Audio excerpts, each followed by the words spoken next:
Miksi tää joku puukutti täällä niinku naista, mitä helvettiä, apua, mä oon vitu pasku. Ei vittu, yksi on kuolemassa siitä.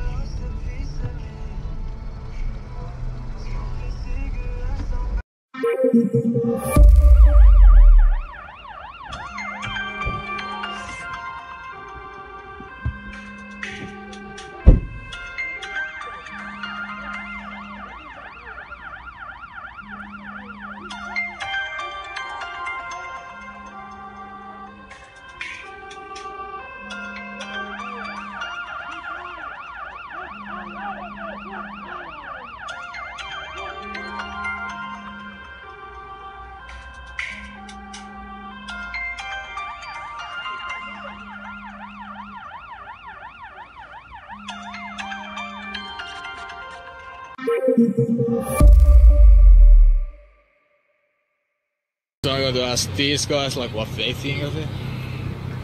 Moro! Moi! Mikä teidän mielipide on tästä? Ihan fine. Actionia kerrankin elämässä. Ne tietysti ollut sen jälkeen.